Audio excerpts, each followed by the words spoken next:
We're going to make a video about the 7 habits of highly effective people, but the habit 3, 4, 5 only.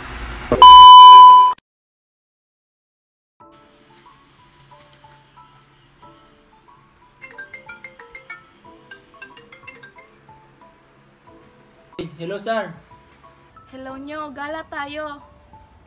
Saan po? Gala tayo sa beach. May ginagawa pa akong assignment dito. Kung natapusin yan, minsan lang tayo lalabas. Yang homework na yan, nandiyan naman ang palagi. Na, tapusin ko muna to. Bala ka dyan, mas importante ito.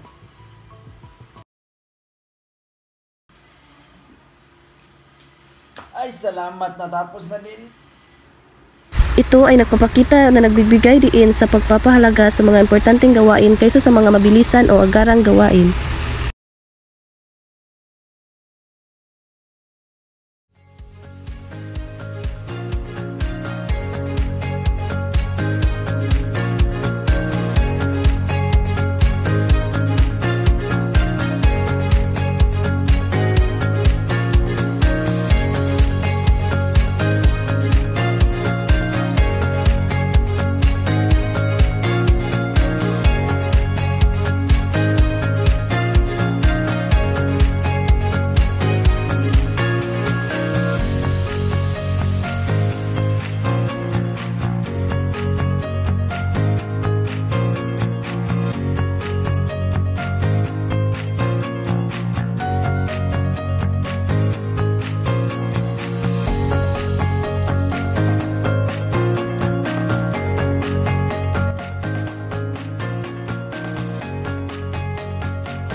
Ito ay nagpapakita na ang pagtulong sa ating kapaligiran, ito din ang nangangahulugang pagkakaroon ng kaisipan na naglayunin ay lumikha ng positibong kinalalabasan, hindi lamang para sa iyong sarili, kundi pati na rin sa iba.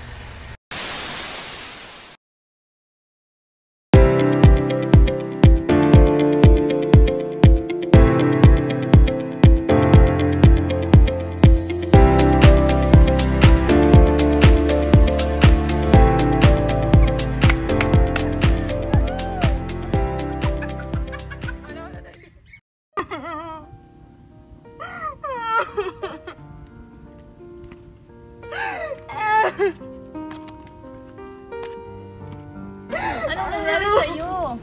Anong nangyari sa'yo? Anong nangyari sa'yo? I can't tell you. Why? I have financial problem. Oh. Bakit anong nangyari? Anong family problem?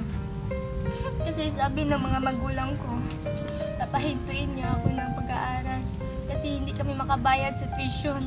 Okay lang yan, nandito lang kami para sa iyo.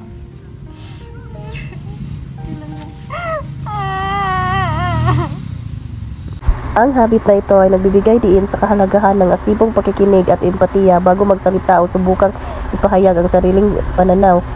Ipinapayo nito na ang epektibong komunikasyon ay nagsisimula sa tunay na pag-unawa sa pananaw, pangangailangan at mga alalahanin ng ibang tao kaysa magmamadali sa pagpapahayag ng iyong sariling opinyon o solusyon.